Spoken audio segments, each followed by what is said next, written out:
ಗಂಡ ಹೆಂಡತಿ ರೂಮ್ ಒಳಗಡೆ ಕೂತ್ಕೊಂಡು ಏನು ಮಾಡ್ತಾರೆ ಪಕ್ಕದ ಮನೆಗೆಲ್ಲ ಗೊತ್ತಿರ್ತದಂತೆ.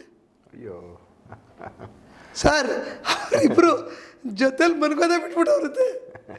ಇವನು ಫ್ಯಾಕ್ಟ್ರಿಗೆ ಹೋಗ್ತಾನಂತೆ, ಫ್ಯಾಕ್ಟ್ರಿಲಿ ಗೊತ್ತಾಗತ್ತಂತೆ. ಇದೆಂಗಿದೆ ಕತೆ ಸರ್, ರೀಚ್ ಹೆಂಗಾಗುತ್ತೆ? ಎಲ್ಲಿ ಎಲ್ಲಿ ಯಾವ ಥರ ಇದು ಸ್ಪ್ರೆಡ್ ಆಗ್ತಾ ಇದೆ?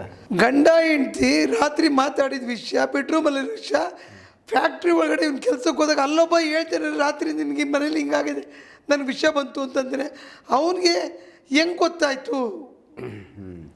ಪಕ್ಕದ ಮನೆಯವ್ರಿಗೆ ಹೆಂಗೆ ಗೊತ್ತಾಯಿತು? ಎದುರುಗಡೆ ಮನೆಯವ್ರಿಗೆ ಹೆಂಗೆ ಗೊತ್ತಾಯಿತು? ಸರ್ ಊರೆಲ್ಲ ತಮಟೆ ಹೊಡ್ಕೊಂಬತ್ತದದು. ಅವನು ನಾಚಿಕೆನೂ ಆಯ್ತಿದೆ, ಭಯನೂ ಬೀಳ್ತವ್ರೆ.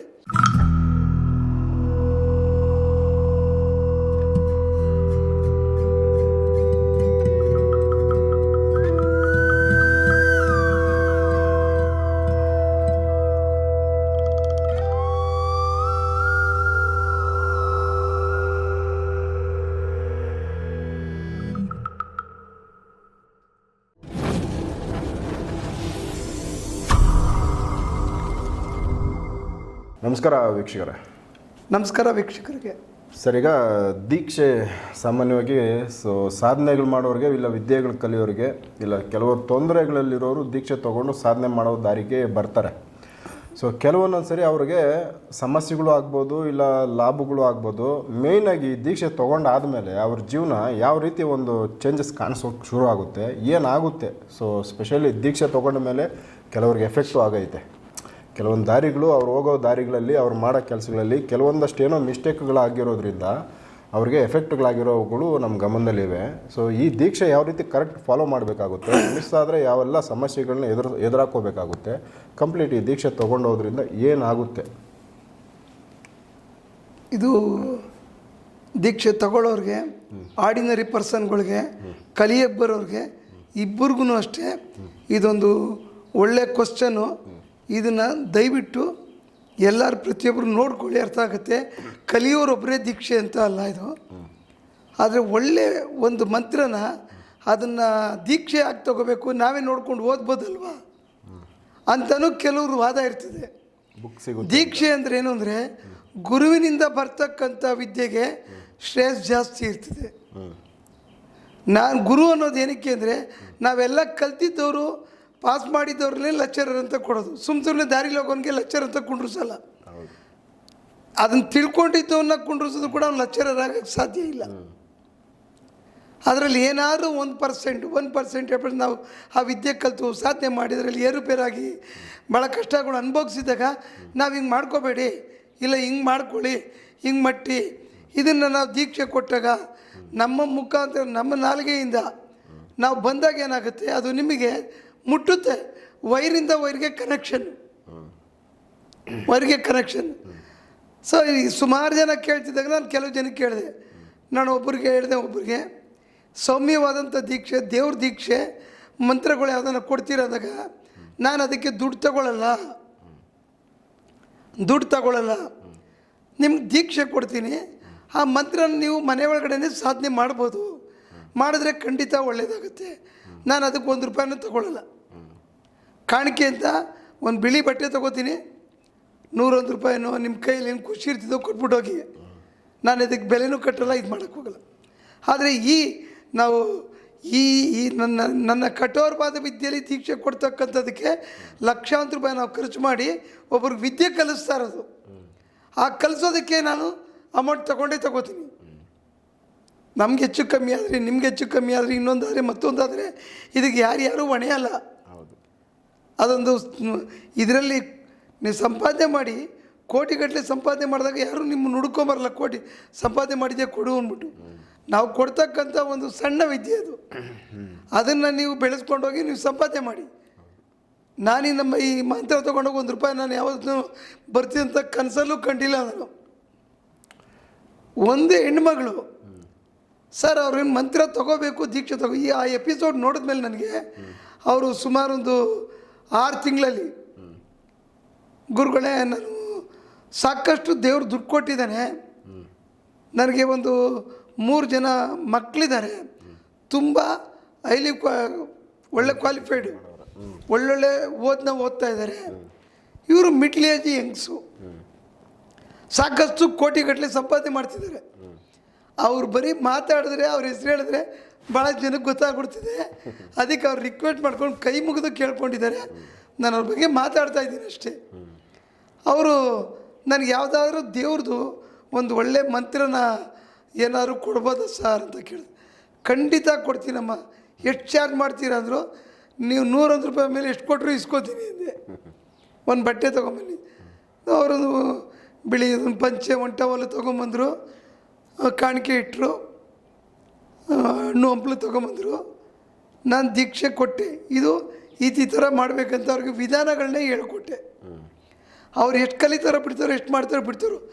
ಬಟ್ ಆ ಎಮ್ಮನಿಗೆ ಎಂಥ ಎಫೆಕ್ಟ್ ಆಯಿತು ಅಂದರೆ, ಈಗ ನಾನು ಹೇಳಿದ್ದೀನಿ, ಎಷ್ಟು ಜನ ಕಲಿತಿರೋ ಬಿಡ್ತಿರೋ ಬೇರೆ, ಸೌಮ್ಯವಾದ ಮಂತ್ರ ಬೇರೆ, ಕಠೋರವಾದ ಮಂತ್ರ ಬೇರೆ. ಆ ಸಾಧನೆ ಬೇರೆ, ಈ ಸಾಧನೆ ಬೇರೆ. ಅದು ದೇವ್ರನ್ನ ಕುಂತು ಒಂದೇ ಮನಸ್ಸಿಂದ ದೀಕ್ಷೆ ತಗೊಂಡು ನಾವು ಚೆನ್ನಾಗಾಗಬೇಕಂತ ಮಾಡೋದಕ್ಕೆ ದೇವರು ಎಷ್ಟು ಆಶೀರ್ವಾದ ಮಾಡ್ತಾನೆ ಅನ್ನೋದಕ್ಕೆ ಈ ಎಪಿಸೋಡ್ ಒಂದು ತುಂಬ ನಿದರ್ಶನವಾಗಿದೆ. ಯಾಕೆ ಅಂದರೆ ಎಮ್ಮನಿಗೆ ಬಂದರು ಕೇಳಿ ನಾನು ಕೊಡಲ್ಲ ಅಂತ ಹೇಳಕ್ಕೆ ಆಗಲ್ಲ. ಕರೆದೇ ಬಂದರು, ದೀಕ್ಷೆ ಕೊಟ್ಟು ಕಳಿಸ್ಬಿಟ್ಟೆ. ಎಷ್ಟು ದಿವಸ ಪೂಜೆ ಮಾಡಬೇಕು ಮೇಡಮ್? ನಿಮಗೆ ಹೆಣ್ಮಕ್ಳುಗಳಿಗೆ ಮಂತ್ಲಿ ಇರ್ತಿದೆ, 9 ದಿವಸ ಮಾಡಿ. ಈ ಮಂತ್ಲಿ ಇಲ್ಲ ಅನ್ನಂಗಿದ್ರೆ ನೀವು 21 ದಿವಸ, 48 ದಿನ ನಿಮ್ಮ ಶಕ್ತಿ ದೇವರೇನು ಕೊಟ್ಟಿದ್ದಾನೆ ಮಾಡ್ಬೋದು. ಇಲ್ಲ ಸರ್ ಮಂತ್ಲಿ ಪ್ರಾಬ್ಲಮ್ ಏನಿಲ್ಲ, ನಾನು 21 ಡೇಸ್ ಮಾಡ್ಬೋದಾ? ಮಾಡಮ್ಮ ಅಂದೆ. ನಾನು ಹೇಳ್ದಂಗೆ ಕಂಪ್ಲೀಟ್ ಏನೇನು ರೂಲ್ಸ್ ಹೇಳಿದೆ ಇದು ಪ್ರತಿಯೊಂದು ಮಾಡಿದ್ರು ಸರ್, ಪ್ರತಿಯೊಂದು ಮಾಡಿದ್ರು. ಅದು ಮಾಡೋದಕ್ಕಿಂತ ಮುಂಚೆ ಇಡೀ ಫ್ಯಾಮಿಲಿಲಿ ಇರೋದು 4 ಜನ. 4 ಇವ್ರು ನೋಡಿದ್ರೆ ಅವ್ರಿಗಾಗಲ್ಲ, ಅವ್ರು ನೋಡಿದ್ರೆ ಇವ್ರಿಗಾಗಲ್ಲ, ಇವ್ರು ನೋಡಿದ್ರೆ ಅವ್ರಿಲ್ಲ. ಅವ್ರ ಯಜಮಾನರು ತೀರೋಗಿದ್ದಾರೆ. 2 ಹೆಣ್ಮಕ್ಳು 1 ಗಂಡು. ಇವ್ರ ಮಾತು ಯಾರೂ ಕೇಳ್ತಾ ಇರಲಿಲ್ಲ. ಇವರು ಹೆಣ್ಮಕ್ಳು ಬಿಟ್ಟು ಬದುಕೋಕ್ಕಾಗಲ್ಲ. ಎಷ್ಟೇ ಕೋಟಿ ಸಂಪಾದನೆ ಮಾಡಿದ್ರು ಇನ್ನೂ ಸ್ಥಿತಿಗತಿಗೆ ಬಂದಿಲ್ಲ. ಇವ್ರು ಹೆಂಗೆ ಹೆಣ್ಮಕ್ಳು ರೋಡಿಗೆ ಬಿಡೋಕ್ಕಾಗತ್ತೆ? ತುಂಬ ಕಷ್ಟ ಅನುಭವಿಸ್ತಾ ಇದಕ್ಕೋಸ್ಕರ ಈ ಸುಮಾರು ಸ್ವಾಮೀಜಿ ತಾವು ಓಡಾಡ್ಬಿಟ್ಟವ್ರೆ. ನೀವು ಹೋಗಿದ್ದು ನಿಮ್ಮ ಕರ್ಮ, ಅವ್ರು ಹೇಳ್ಕೊಟ್ಟು ಮೈನಸ್ ಮಾಡಿದ್ರೆ ಅವ್ರ ಕರ್ಮ. ಅದು ನನ್ನ ಮುಂದೆ ಹೇಳ್ಬೇಡಿ ಅಂದೆ. ಆಯಿತು, ಇಲ್ಲ ಗುರುಗಳು ನಿಮ್ಮ ಎಪಿಸೋಡ್ ನೋಡ್ಬಿಟ್ಟು ಬಂದಿದ್ದೀವಿ ಅಂದರು. ಸರಿ ಓಕೆ ಅಂದೆ. ಸರ್ ಅಟೆಂಡ್ ಮಾಡಿಕೊಟ್ಟು ಮಗಳನ್ನ 24 ಗಂಟೆಲ್ಲ ಆ ಹುಡುಗಿ ತಾಯಿನ ಹುಡುಕೊಂಬಂದ್ಲು. ಜಾಬಲ್ಲಿದ್ದಾರೆ ಅವರು, ಹುಡುಕೊಂಬಂದ್ರು. ಇವ್ರು ಖುಷಿನೋ ಖುಷಿ. ಇನ್ನೊಬ್ಬ ಮಗಳು ಆರ್ಗ್ಯುಮೆಂಟ್ ಮಾಡ್ತಕ್ಕಂಥ ಮಗಳು, ಅವಳು ಫುಲ್ ಕ್ವೈಟ್ ಸೈಲೆಂಟು. ಒಬ್ಬ ಮಗ ಚಿಕ್ಕ ವಯಸ್ಸಿನ ಕಾಲ ಮೇಲೆ ಕಾಲಕೊಂಡು ಹಿಂಗೆ ಮಾತಾಡಿಸ್ತಾನೆ. ಆಮೇಲೆ ಒಂದು ಎಪಿಸೋಡ್ ನೋಡ್ಬಿಟ್ಟು ಏನಂದಿದ್ದಾನೆ ಅಂದರೆ, ಇವರೆಲ್ಲ ಸ್ವಾಮೀಜಿಗಳು ಕೂತ್ಕೋತಾರಲ್ಲ, ಅವ್ರಿಗೆ ಫಸ್ಟ್ ರೆಡಿ ಮಾಡ್ಕೊಳ್ಳಿ, ನಮ್ಗೆ ಯಾಕೆ ರೆಡಿ ಮಾಡೋಕ್ಕೆ ಬರ್ತಾರೆ ಅಂತ ಹೇಳಿದ್ದಾನೆ. ಅವ್ರ ತಾಯಿ ಹೇಳ್ಕೊಂಡು ನನ್ನ ನಕ್ಕಿದ್ರು. ಹಿಂಗೆ ಹೇಳ್ತಾನೆ ಸರ್, ಚಿಕ್ಕ ಹುಡುಗ ಸರ್, ಇನ್ನು 14 ವರ್ಷ ಹುಡುಗ ಹಂಗಂತಾನೆ. ನಿಜ ನಮ್ಮ ಇದೆಲ್ಲ ಸ್ವಾಮೀಜಿಗಳು ರೆಡಿ ಮಾಡೋದು ಅಂತ ಈ ವಯಸ್ಸಾದವ್ರ ಥರ ಮಾತಾಡ್ತಿದ್ದ ಅವನು. ಪ್ರಬುದ್ಧತೆ, ಮೆಚ್ಯೂರ್ಡ್ ಮೈಂಡು ಮೇಡಮ್. ಆ ಥರ ಅಲ್ಲ ಅದು ಈ ಥರ ವಯಸ್ಸಾದಂಥ ವ್ಯಕ್ತಿಗಳು, ಸತ್ತಂಥ ಆತ್ಮಗಳು ಬಂದು ಸೇರಿಕೊಂಡ್ರೆ ಈ ಮಕ್ಕಳು ವಯಸ್ಸಾದಂಗೆ ಮಾತಾಡ್ತಾರೆ. ಹೆಣ್ಣು ಮಕ್ಕಳು ಬಾಡಿಲಿ ಗಂಡು ಮಕ್ಕಳು ಬಂದು ಸೇರ್ಕೊಂಡ್ಬಿಟ್ರೆ ಅವಳನ್ನ ಮದುವೆ ಆಗಕ್ಕೆ ಬಿಡಲ್ಲ.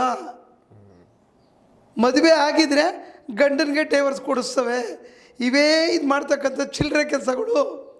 ಅದು ನಮಗೆ ಗೊತ್ತಾಗಲ್ಲ. ಅವ್ರಿಗೆ ರಾಶಿ ಸರಿ ಇಲ್ಲ, ಕುಂಡ್ಲಿ ಸರಿ ಇಲ್ಲ, ಏನೋ ನೋಡಲಿಲ್ಲ. ಗಣಕೂಟ ನೋಡ್ತಾ ಇರೋದು 1% ಇದೆ, 30% ಕುಂಡ್ಲಿಗಳು ಇದೆ, ಇಲ್ಲ ಅಂತ ನಾನು ಹೇಳ. ಆದರೆ ಇವು ಸೇರ್ಪಡಾಗಿದ್ದನ್ನು ಜಾಸ್ತಿ ಮಾಡ್ತವೆ. ತೆಗೆದ ಮೇಲೆ ಇವತ್ತು ಅವ್ರ ಫ್ಯಾಮಿಲಿ ಅಂದರೆ ಜೇನು ಗೂಡು ಥರ ಇದ್ದಾರೆ. ಆಮೇಲೆ ಒಂದೇ ಒಂದು ಒಳ್ಳೆ ಮಂತ್ರವನ್ನು ನನಗೆ ಸಿದ್ಧಿ ಮಾಡಿಕೊಡಿ ಸರ್ ಅಂದರು. ಸರ್ ಇದಕ್ಕೆ ಮುಂಚೆ ಏನಾಯಿತು, ಇದು ಹೇಳ್ಕೊಡಿ ಅಂದಮೇಲೆ ಅವ್ರ ಮನೇಲಿ ಬೀರು ಒಳಗಡೆ ಲಾಕರು ದುಡ್ಡು ಕಮ್ಮಿ ಆಗ್ತಾಯಿದೆ. ದುಡ್ಡು ಕಮ್ಮಿ, ಬಂಡ್ಲು ಓಕೆ ಸರ್. ಅವ್ರು ಲಕ್ಷ ದುಡ್ಡು ಪಾಪ ಕಷ್ಟಪಟ್ಟು ಸಂಪಾದನೆ ಮಾಡುವಂಥದ್ದು. ಕೋಟಿಗಟ್ಟಲೆ ಆಸ್ತಿ ಮಾಡೋರೆ. ಲಕ್ಷ ಯಾರು ಎತ್ತಾರೆ ಅಂದರೆ, ನಾನು ಹೇಳಿದೆ ಮೇಡಮ್, ಬೀಗದ ಕೈನ ಯಾರು ತರ್ತಿದ್ದೆ? ಯಾರು? ನನ್ನ ಮಗಳು, ನನ್ನ ಮಗ, ನಾನು 3 ಜನ. 3 ಜನ ಕದ್ದೋರು ಯಾರು? ಈಗ ನಾವು ಅನುಮಾನ ಬಿದ್ದರೆ 3 ಜನದ ಮೇಲೆ ಅನುಮಾನ ಬೀಳಬೇಕು. ಹೌದು, ಮನೇಲಿ ಯಾರು ಇರ್ತಾರೋ ಅವರ, ಬೇರೆಯವ್ರ ಮನೆ ಹೊರಗಡೆ ಯಾರೂ ಬರಲ್ಲ. ಇನ್ಯಾರು ಇಲ್ಲ, ಮನೆ ಕೆಲಸ ಬರ್ತಿದ್ದು ಸಾರಿಸ್ತಾಳೆ, ಹೊಟ್ಟೋಗ್ತಾಳೆ. ಅವ್ರ ಲಾಕರ್ಗಳೆಲ್ಲ ಹೆಂಗೆ ತೆಗಿತಾರೆ? ಸಾಧ್ಯ ಇಲ್ಲ. ಇವ್ರು ಪುಣ್ಯಾತ್ಮರು ಲಾಕರ್ ಹಾಕ್ಬಿಟ್ಟು ಅಲ್ಲೇ ಎಲ್ಲ ಒಂದು ಕಡೆ ತಗ್ಲಾಕಿರ್ತಾರೆ. ಇವ್ರಿಗೆ ಎಷ್ಟು ಬುದ್ಧಿ ಐತೆ. ಸೊ ಅಲ್ಲೇ ಸಿಗುತ್ತೆ. ಕೊನೆಗೇನಾಯಿತು, ಆ ಮನೆ ಒಳಗಡೆ ಚೆಕ್ ಮಾಡಿದಾಗ ಮನೆ ಒಳಗಡೆ 3 ರಿಂದ 4 ನೆಗೆಟಿವ್ ಟಾಯ್ಲೆಟ್ ರೂಮಲ್ಲಿ, ಬೆಡ್ರೂಮಲ್ಲಿ, ಬಾತ್ರೂಮ್ಗಳಲ್ಲಿ ಸಿಕ್ತು. ಅದನ್ನು ತೆಗೆದುಕೊಟ್ಟೆ, ಕ್ಲೀನ್ ಮಾಡಿಕೊಟ್ಟೆ, ಮನೆ ತೆಗೆದುಕೊಟ್ಟೆ. ಆಮೇಲೆ ಸರ್ ಹಿಂಗೆ ಆಗ್ತಾಯಿದ್ದಂದ್ರೆ, ಓ ನೆಗೆಟಿವ್ಗಳು ದುಡ್ಡು ಎತ್ಕೊಂಡ್ಬಂದು ಬಿಸಾಕೋದು ನಾನು ಕೇಳಿದ್ದೀನಿ, ನೋಡಿದ್ದೀನಿ. ಇಲ್ಲ ನಿಮ್ಮ KR ಪುರದೊಂದು ಎಪಿಸೋಡ್ ಬಂದಿದೆ ನನ್ರ. ಈಗ ಎಷ್ಟೇ ದುಡ್ಡು ಮಾಡಿಕೊಡ್ದು ಕೂಡ ಬೆಳಗ್ಗೆಗೆ ಇರಲ್ಲ. 5,000 ರೂಪಾಯಿ ಬೀರು ಒಳಗಡೆ ಇಟ್ಟಿದ್ರೆ ಸರ್ 4,000 ಎತ್ಬಿಟ್ಟಿರ್ತಿದೆ ಸರ್, 1,000 ಇರ್ತಿದೆ. ಆ ಮನೆಯೆಲ್ಲ ಹುಡುಕಾಡ್ತಾರೆ, ಎಲ್ಲೂ ಸಿಗಲ್ಲ. ಇದು ಹೆಚ್ಚು ಕಮ್ಮಿ 2 ವರ್ಷದಿಂದ ನಡೀತೈತೆ. ಆ ವ್ಯಕ್ತಿಗೆ ನನ್ನ ಹತ್ರ ಬರೋಕ್ಕೆ 3 ಸರಿ ಫೋನ್ ಮಾಡೋದು, ಇಲ್ಲಿವರೆಗೂ ಅದು ಬರೋಕ್ಕೆ ಬಿಡ್ತಾ ಇಲ್ಲ. ಆಮೇಲೆ ರಾತ್ರಿ ಗಂಡ ಹೆಂಡ್ತಿ ರೂಮ್ ಒಳಗಡೆ ಕೂತ್ಕೊಂಡು ಏನು ಮಾಡ್ತಾರೆ ಪಕ್ಕದ ಮನೆಗೆಲ್ಲ ಗೊತ್ತಿರ್ತದಂತೆ.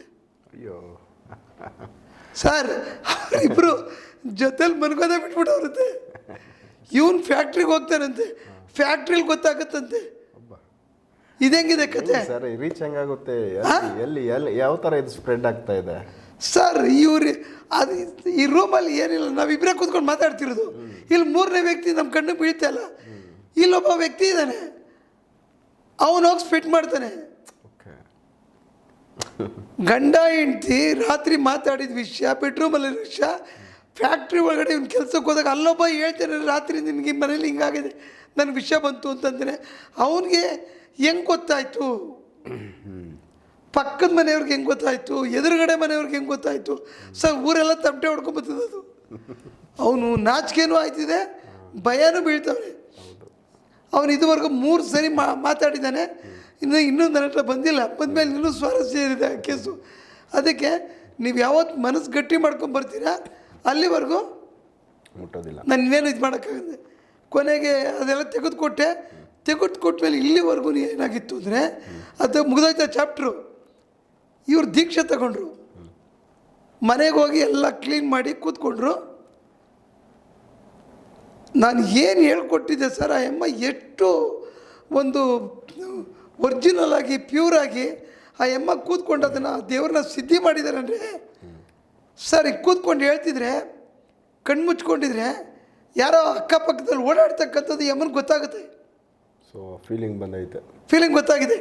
ಟಕ್ಕಂತ ಭಯ ಬಿದ್ದು ಕಣ್ಣು ಬಿಡ್ತದೆ. ನಾನು ಹೇಳಿದೆ, ಕಣ್ಣ ಬಿಡಬಾರ್ದಮ್ಮ, ಅದು ಭಯ ಪಡಿಸ್ತದೆ. ಯಾರೋ ದಿಬಿ ಅಂತ ಬಾಗ್ಲತ್ರ ಓಡ್ದಂಗೆ ಆಗುತ್ತೆ, ಯಾರೂ ಇರಲ್ಲ.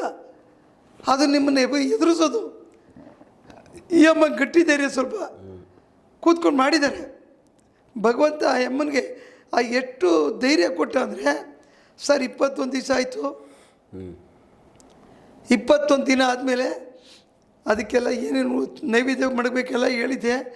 ಮಡಗಿ ಎಲ್ಲ ಸೌಮ್ಯವಾದಂಥ ದೇವತೆ ಮಹಾಲಕ್ಷ್ಮಿ ಭಗವತೆ 7 ಲೋಕಗಳ ಸಿದ್ಧಿ ಆಗ್ತಕ್ಕಂಥ ಮಂತ್ರ ಕೊಟ್ಟೆ ಆ ಅಮ್ಮನಿಗೆ. ಸೂಪರ್. ವಾಕ್ಶುದ್ಧಿ. ಈ ವಿದ್ಯೆ ಕಲಿಬೇಕಂದ್ರೆ ಫಸ್ಟು ವಾಕ್ಶುದ್ಧಿ, ನಾಲ್ಗೆ ಶುದ್ಧಿ ಇರಬೇಕು. ನಿಮ್ಮಲ್ಲಿ ದರಿದ್ರೆ ಅನ್ನೋದು ತೆಗೆದುಕೊಟ್ಟದ ಮೇಲೇ ನಾನು ಇದು ಸಿದ್ಧಿ ಕೊಡೋದು. ಇದು ಮರ್ತುಬಿಟ್ಟಿದೆ. ಅವ್ರ ಬಾಡಿನೂ ಕ್ಲೀನ್ ಮಾಡ್ತೀನಿ ಫಸ್ಟು ಸಿದ್ಧಿಗೆ ಬಂದಾಗ. ಓಕೆ. ಕೊನೆಗೆ ಪೂಜೆ ಮುಗೀತು ಸರ್. ಪೂಜೆ ಮುಗಿದು 4 ದಿನಕ್ಕೆ ಅಲ್ಲಿವರೆಗೂ ಒಂದು ಕೂದಲಷ್ಟು ಕ್ಲೂ ಸಿಕ್ಕಿಲ್ಲ. ಈ ಅಮ್ಮ ಸ್ನಾನಕ್ಕೆ ಹೋಗ್ತೀನಿ ಅಂತನೋ ಏನಕ್ಕೋ ಹೊರಗಡೆ ಹೋಗೋರೆ ಬಂದವ್ರೆ. ಆ ಮನೇಲಿದ್ದಿದ್ದ ಕೆಲಸದ ಮುಂದ್ಮೇಲೆ ಎಲ್ಲೋ ಒಂದು ಕಡೆ ಕ್ಲೂ ಸಿಕ್ಕೈತೆ ಅಲ್ಲಿ ಮನೆ ಒಳಗಡೆ. ದುಡ್ಡು ಎತ್ತಿದ್ದಲ್ಲ, ಅಲ್ಲೇ ಚರ್ಚೆಗಳು ನಡೆದಿದೆ. ಅಲ್ಲಿ ಇದು ಲಾಕರು ಸುಮ್ಮನೆ ಮುಚ್ಚಿದೆ, ಲಾಕ್ ಹಾಕಿಲ್ಲ. ಇದು ಯಾರು ಹಾಕಕ್ಕೆ ಸಾಧ್ಯ? ಹಿಂಗೆ ಹಾಕಕ್ಕೆ ನಾನು ಪ್ರತಿಯೊಂದು ಸರಿ ದುಡ್ಡು ತೆಗೆದಾಗ ಲಾಕ್ ಹಾಕ್ತೀನಿ ಹೋಗ್ತೀನಿ. ಇದು ಹೆಂಗಾಯ್ತದೆ ಯಾರು ಕೇಳಿದ್ರೆ ನನಗೆ ಗೊತ್ತಿಲ್ಲ ಇವಾಗ ನನಗೇನೋ ಗೊತ್ತಿಲ್ಲ ಅಮ್ಮ ಅಂದ್ಬಿಟ್ಟು ಅಮ್ಮ ಹೊಂಟೋಗ್ಬಿಟ್ಟಿದ್ದಾರೆ. ಯಾಕೋ ಡೌಟ್ ಬಂತು, ಇಲ್ಲ ಮಮ್ಮಿ ಈ ಥರ ಮಾಡೋದು ಒಳ್ಳೇದು ಅಂದರು.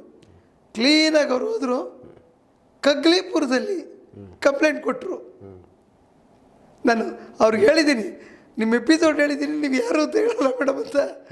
ಕಗ್ಲಿಪುರದಲ್ಲಿ ಕಂಪ್ಲೇಂಟ್ ಕೊಟ್ಟರು.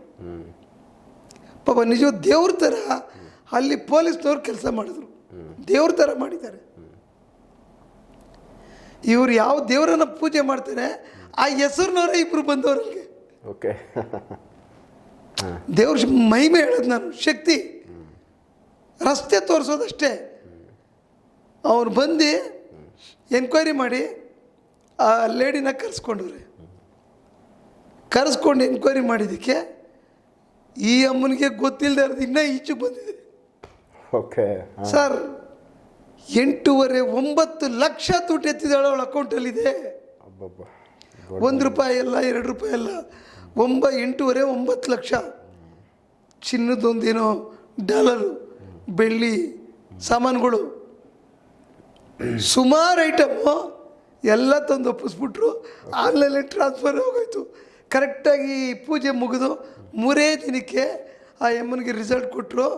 ಈಗ ರಾತ್ರಿ ಕರೆಕ್ಟಾಗಿ 2 ಗಂಟೆಗೆ ಎಚ್ಚರ ಆಗುತ್ತೆ ಅವ್ರಿಗೆ. ಅಂದರೆ ದೇವತೆಗಳು ನೀವು ಇಷ್ಟಪಟ್ಟು ಕರೆದಾಗ ಬರ್ತಾರೆ ಅನ್ನೋದಕ್ಕೆ. ಸರ್ 2 ಗಂಟೆಗೆ ಯಾರೋ ಓಡಾಡ್ತಾರೆ ಸರ್ ನನಗೆ. ನೀವು ಪುಣ್ಯ ಮಾಡಿದ್ದೆ, ನಮ್ಮನೇಲಿ ಓಡಾಡಲ್ಲ, ನಿಮ್ಮನೇಲಿ ಓಡಾಡ್ತದೆ.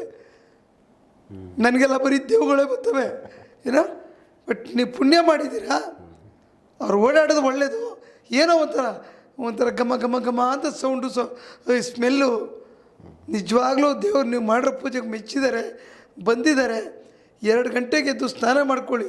2:45 ಆ ಯಮ್ಮನ ಮುಂದೆ ಕೂತ್ಕೊಳ್ಳಿ. ಎಷ್ಟೊತ್ತು ಸಾಧ್ಯವಾಗುತ್ತೆ ಅಷ್ಟೊಂದು ಒಂದು ಮಾಲೆ ಜಪ ಮಾಡಿ. ಆ ರೂಮ್ ಒಳಗಡೆ ಹೋದರೆ ದೇವಸ್ಥಾನದ ಒಳಗಡೆ ಹೋದಂಗಿರಬೇಕು. ಅಷ್ಟು ನೀಟಾಗಿ ಘಮ ಅಂತ ಸ್ಪ್ರೇ ಮಾಡಿ ನೀವು ಇಟ್ಕೊಳ್ಳಿ ರೂಮ್ನ. ಖಂಡಿತವಾಗ್ಲೂ ದೇವ್ರು ನಿಮ್ಮ ಹಿಂದೆ ಇರ್ತಾರೆ. ಅವ್ರದ್ದು ಇನ್ನೂ 1-2-3 ಪ್ರಾಪರ್ಟಿಗಳು ಕೋಟಿ ವ್ಯವಹಾರದ್ದು ಈಗ ಒಂದು ಮಟ್ಟಕ್ಕೆ ಬರ್ತಾಯಿದೆ. ಈಗ ಎಲ್ಲ ಆಗುತ್ತೆ, ಒಂದೇ ದಿವಸ ಆಗಬೇಕನ್ನೋದು ಕಾಯಬೇಡಿ. ಹಾಗೆ 3 ದಿನಕ್ಕೆ ನಿಮ್ಮ ದುಡ್ಡು ನಿಮ್ಮ ಮನೆಗೆ ಸೇರಿದ್ದು. ನನಗೆ ನಂಬಕ್ಕೂ ಆಗ್ತಾಯಿಲ್ಲ ಅಂದೆ. ನಮಗೆ ಆಗಲ್ಲ ಸರ್, ಎಲ್ಲ ಒಂದು ಕಡೆ ನಮ್ಗೆ ಆಗ್ಬೇಕಂದ್ರೆ ನಮ್ಮ ದೇವರು ನಾನು ಕಷ್ಟಪಟ್ಟು ಸಂಪಾದನೆ ಮಾಡಿ ಶಕ್ತಿ ಕೊಟ್ಟವನೇ. ಬಟ್ ನಾನು ಕಳ್ಕೊಂಡಿರೋ ದುಡ್ಡು ಎಲ್ಲೋ ಒಂದು ಕಡೆ ನಮಗೆ ಇಷ್ಟಪಟ್ಟಷ್ಟು ನಮ್ಮ ಯೋಗ್ಯತೆಗೆ ತಕ್ಕಂತೆ ಕೊಡ್ತಾವ್ರೆ. ಆದರೆ ಆ ಎಮ್ಮನಿಗೆ ಪಾಪ ಇನ್ನೋಸೆಂಟ್, ಏನೂ ಗೊತ್ತಿಲ್ಲ. ಅವ್ರು ಕಳ್ಕೊಂಡಿರೋದು ಯಾರೂ ಕೊಡ್ಸೋಕ್ಕಾಗಲ್ಲ. ಸೊ ಇದು 8 ಲಕ್ಷ ದುಡ್ಡು ಹೋಗಿರೋದು ಈ ಅಮ್ಮನಿಗೆ ಜ್ಞಾಪಕ ಇಲ್ಲ. ಸೊ ಎಷ್ಟೆಲ್ಲ ಹೋಗಿತ್ತು, ವಾಪಸ್ ದುಡ್ಡು ಬಂತು ಅಂದರೆ ದೇವರು ಮುಂದೆ ಬರೋಕ್ಕಾಗಲ್ಲ. ನೀವು ಎಷ್ಟು ನಂಬಿಕೆಯಿಂದ ಹುಡುಕೊಂಡು ಬಂದು ದೀಕ್ಷೆ ತಗೊಂಡ್ರಿ, ಆ ದೀಕ್ಷೆ ಆ ಮಂತ್ರ ನಿಮ್ಗೆ ಎಷ್ಟು ಕೆಲಸ ಮಾಡ್ತು. ಸೊ ನಮ್ಮ ಸುತ್ತಮುತ್ತ ಅದು ಶುದ್ಧಿ ಮಾಡುತ್ತೆ, ನಮ್ಮಲ್ಲಿ ಇರೋ ಕೆಡಕುಗಳನ್ನ ಅದು ಸರಿ ಮಾಡುತ್ತೆ. ಸರ್ ಮನೇನೂ ದೇವಸ್ಥಾನ ಇದ್ದಂಗೆ ಸರ್. ಮನೆ ಥರ ನೋಡಬಾರ್ದು, ನಾವು ದೇವಸ್ಥಾನ ಥರ ನೋಡಬೇಕು. ನಮ್ಮ ಬೆಡ್ರೂಮ್ ಆಗ್ಬೋದು, ನಮ್ಮ ಟಾಯ್ಲೆಟ್ ರೂಮ್ ಆಗ್ಬೋದು, ಸ್ನಾನದ ಮನೆ ಆಗಬೇಕು. ಒಳಗಡೆ ಹೋದರೆ ಇನ್ನೊಂದು 5 ನಿಮಿಷ ನಿಂತ್ಕೊಳ್ಳೋಣ ಅನ್ಬೇಕಲ್ಲಿ, ಘಮ ಅನ್ನಬೇಕು. ನಾವು ಯಾವಾಗಲೂ ಮಾತಾಡ್ತಕ್ಕಂಥ ಜಾಗಗಳು ಎಲ್ಲ ಎಷ್ಟು ಶುದ್ಧವಾಗಿ ನಾವು ಯಾವಾಗಲೂ ನಾನೊಂದು ಮಾತು ಹೇಳ್ತಾ ಇರ್ತೀನಿ. ಈ ಮಲ್ಲಿಗೆ ಒಂದು 10 ಮುಸ್ಲಿಮ್ಸಲ್ಲಿ ಮಾರ್ತಾರೆ. ಅದನ್ನು ತಂದು ಹತ್ತಿಗೆ ಹಾಕಿ ಮನೇಲಿ ಅಲ್ಲಲ್ಲಿ ಒಂದೊಂದು ಡ್ರಾಪ್ ಹಾಕಿ ಅದನ್ನು ಇಟ್ಟಿರಿ, ಗಮ್ಮಂತಿರಬೇಕು. ಆವಾಗ ಏನಾಗ್ತದೆ, ದೇವತೆಗಳು ಬರ್ತಾರೆ, ನಾವು ಮಾಡೋ ಪೂಜೆ ಮಾಡ್ತಕ್ಕಂಥ ಶಕ್ತಿಗಳು ಬರ್ತವೆ. ಪ್ರೇತಾತ್ಮಗಳು ಬಂದರೆ ದುರ್ವಾಸನೆ ಇರ್ತಕ್ಕಂಥ ಜಾಗದಲ್ಲಿ ಪರ್ಮನೆಂಟಾಗಿ ಬಂದು ಕೂತ್ಕೋತವೆ. ಈ ಘಮ ಅಂದರೆ ಇದು ದೇವ್ರು ಇರ್ಬೋದಪ್ಪ, ಬೇಡ ಅಂತ ಓಡೋಯ್ತವೆ. ಇದನ್ನು ಮಾಡಬೇಕು. ಇದೆಲ್ಲ ಫ್ರೀ ಟಿಪ್ಸ್ ನಿಮಗೆ. ನಿಮ್ಮ ಮನೇನ ನೀವು ಶುದ್ಧಿ ಮಾಡ್ಕೊಳ್ಳಿ, ನಿಮ್ಮ ಮನೇನ ಚೆನ್ನಾಗಿ ಇಟ್ಕೊಳ್ಳಿ. ಈ ಮುಖಾಂತರ ಹೇಳ್ತಾ ಇದ್ದೀನಿ, ಟಿಪ್ಸು ಅಂತ ಕೇಳ್ತಿರಲ್ಲ. ನೀವು ಫಸ್ಟು ನಿಮ್ಮ ಮನಸ್ಸು, ನಿಮ್ಮ ಮನೇನ ನೀವು ಚೆನ್ನಾಗಿ ಮಾಡ್ಕೊಂಡ್ರೆ ಅದೇ ಒಂದು ದೊಡ್ಡ ಟಿಪ್ಸು. ನೀವು ಯಾವಾಗ ಲೆಟ್ರಿನ್ಗೆ ಹೋದರೆ ಅಲ್ಲಿ ಬಾತ್ರೂಮ್ ಸ್ಮೆಲ್ ಮಾತ್ರ ಗಬ್ಬು ಅಂತ ಹೊಡಿತಾ ಇರ್ತದೆ. ಆವಾಗ ಏನಾಗ್ತದೆ, ಅದಕ್ಕೆ ಅಲ್ಲಿ ಯಾರು ಪೂಜೆ ಮಾಡಲ್ವಲ್ಲ, ಅಲ್ಲಿ ಕೂತಿರ್ತದೆ. ಸ್ನಾನದ ಮನೆ ಯಾರು ಪೂಜೆ ಮಾಡ್ತೀರಾ? ನೀವು ಗದ್ಕಡ್ಡಿ ತೊಗೊಂಡು ಸ್ನಾನದ ಮನೆ ಪೂಜೆ ಮಾಡ್ತೀರಾ? ಇಲ್ಲ, ಅಲ್ಲಿ ಕೂತಿರ್ತದೆ. ಅದಕ್ಕೆ ನಾವೇನು ಮಾಡಬೇಕಲ್ಲಿ, ಕಂಪ್ಲೀಟ್ ಉಪ್ಪು ನೀರಲ್ಲಿ ಉಜ್ಜಿ ಕ್ಲೀನ್ ಮಾಡಿ ಅಲ್ಲಿ ಯಾವಾಗಲೂ ಬಾತ್ರೂಮ್ ಫ್ರೆಶ್ನರ್ ಇದನ್ನು ತಗಲಾಕ್ತಾರಲ್ಲ ಅದನ್ನು ತಗಲಾಕಿ ಸ್ಮೆಲ್ ಚೆನ್ನಾಗಿರಬೇಕು. ಟಾಯ್ಲೆಟ್ ರೂಮ್ ಚೆನ್ನಾಗಿರಬೇಕು. ಟಾಯ್ಲೆಟ್ ರೂಮು ಸ್ನಾನದ ಮನೆ ಓಪನ್ ಮಾಡಿಬಿಡಿ. ನೀವು ಸಾಂಬ್ರಾಣಿ ಹೊಗೆ ಮನೆಗೆ ಕೊಟ್ಟಾಗ ಅಲ್ಲಿ ಆ ರೂಮ್ಗೂ ಸಾಂಬ್ರಾಣಿ ಹೊಗೆ ಕೊಡಿ. ಆ ಸ್ಮೆಲ್ಗಲ್ಲಿ ಕೂತ್ಕೊಬಾರ್ದು, ಅದು ಓಡಾಡ್ಬಿಡ್ಬೇಕದು. ಅಲ್ಲಿಂದ ಕಿಟಕಿಯಿಂದ ಬಂತು ಕಿಟಕಿಯಿಂದ ಹೋಗಲಿ. ಅಲ್ಲಿ ಒಂದು ಉಪ್ಪನ್ನು ಬಟ್ಲಿಕ್ಕಿ ಸೇಫ್ಟಿಯಾಗೆ ಮನೆಗಳಲ್ಲಿ 4 ಮೂಲೆಲಿಕ್ಕಿ. ಆ ಉಪ್ಪು ನೋಡಿದ್ರೆ ಭಯ ಆಗುತ್ತೆ, ಮೈ ಉರಿ ಬರ್ತದೆ. ಅದಕ್ಕೆ ಉಪ್ಪು ನೀರಲ್ಲಿ ಕ್ಲೀನ್ ಮಾಡ್ಕೊಳ್ಳಿ. ಈ ಟಿಪ್ಸ್ ಎಲ್ಲ ತೊಗೊಂಡಾಗ ಏನಾಗುತ್ತೆ, ಖಂಡಿತ ದುಡ್ಡು ನಿಮ್ಮನೆ ಸೇರ್ತಿದೆ, ಲಕ್ಷ್ಮಿ ನಿಮ್ಮನೆ ಬಿಟ್ಟು ಹೋಗಲ್ಲ. ನೀವೆಷ್ಟು ದೇವ್ರ ಮೇಲೆ ನಂಬಿಕೆ ಮಡಗಿ, ಅದೇ ದೀಕ್ಷೆ ಅಂದರೆ ದೀಕ್ಷೆ ಅಂತಲ್ಲ, ಆ ದೇವ್ರನ್ನ ಎಷ್ಟು ಪಠಿಸ್ತೀರ ನಿಮ್ಗೆ ಅಷ್ಟು ಒಳ್ಳೆಯದಾಗುತ್ತೆ. ಗುರುಗಳಿಂದ ದೀಕ್ಷೆ ಬಂದಾಗ ನೀವು ಎಲ್ಲಾದರೂ 108 ಜನ ಗುರುಗಳು ಇದೇ ಚಾನಲ್ ಇದ್ದಾರೆ. ಎಲ್ಲಿಯಾದರೂ ಒಳ್ಳೆ ಮಂತ್ರನ ತಗೊಂಡು ನಿಮ್ಮ ಮನಸ್ಫೂರ್ತಿಯಾಗಿ ಮಾಡಿ. ಬೇಕಾಬಿಟ್ಟಿಗೆ ತಗೊಂಡು ಮಾಡೋದ್ರಿಂದ ಸುಮ್ಮನಿರೋದ ಮೇಲೂ ಯಾರು ಮಾಡಬಾರ್ದು. ಸೊ ವೀಕ್ಷಕರೇ, ಯಾಕಂದರೆ ಇದು ಪ್ರಾಕ್ಟಿಕಲಾಗಿ ಒಬ್ಬರಿಗೆ ದೀಕ್ಷೆ ಕೊಟ್ಟಾದ್ಮೇಲೆ ಅವ್ರ ಮನೆಯಲ್ಲೇ ಯಾವ ರೀತಿ ಒಂದು ಮನೆ ಬದಲಾಯಿತು, ಕಳ್ತನ ಆಗ್ತಾ ಇದ್ದು ಅಮೌಂಟ್ ವಾಪಸ್ ಬಂತು. ಸೊ ಅವರ ಜೀವನದಲ್ಲಿ ಸಾಕಷ್ಟು ಏರುಪೇರು ಇದ್ದಿದ್ದ ಜೀವನ ಸಲೀಸಾಗಿ ನಡೀತಾ ಇದೆ. ಕೆಲವೊಂದು ಕೆಲಸಗಳು ಕೂಡ ಆಗೋ ಲಕ್ಷಣಗಳು ಕಾಣಿಸ್ತಾ ಇದ್ದಾವೆ ಅಂತ ಈ ಥರದ್ದು ಅನುಭವಗಳು ಸಾಕಷ್ಟು ಜನಕ್ಕೆ ಆಗ್ತವೆ. ಯಾಕಂದರೆ ದೈವದ್ದು ಒಂದು ದೀಕ್ಷೆ ತೊಗೊಂಡು ಆ ಮಂತ್ರ ಪಠಣ ಮಾಡಬೇಕಾದಾಗ ದೈವಗಳು ಕೂಡ ಆ ಜಾಗದಲ್ಲಿ ಬಂದು ಸಂಚಾರ ಮಾಡಿ ಓದುವು ಅಂದರೆ ಸೊ ಅಲ್ಲಿನ ಸಮಸ್ಯೆಗಳು ನಾವು ಸರಿ ಮಾಡಿಕೊಟ್ಟು ಹೋಗ್ತವೆ. ಸೊ ಈ ವಿಚಾರ ನಿಮ್ಮ ಗಮನಕ್ಕೆ ತೊಗೊಂಬಂದಿದ್ದಾರೆ ಭಗವಂತ ಸರ್. ನೆಕ್ಸ್ಟು ಇನ್ನೂ ಬೇರೆ ವಿಚಾರಗಳನ್ನ ಅವ್ರ ಜೊತೆ ಮಾತಾಡ್ತಾ ಹೋಗ್ತೀನಿ, ಎಪಿಸೋಡ್ ನೋಡ್ತಾ ಹೋಗ್ತೀನಿ. ನಮಸ್ಕಾರ ವೀಕ್ಷಕರಿಗೆ.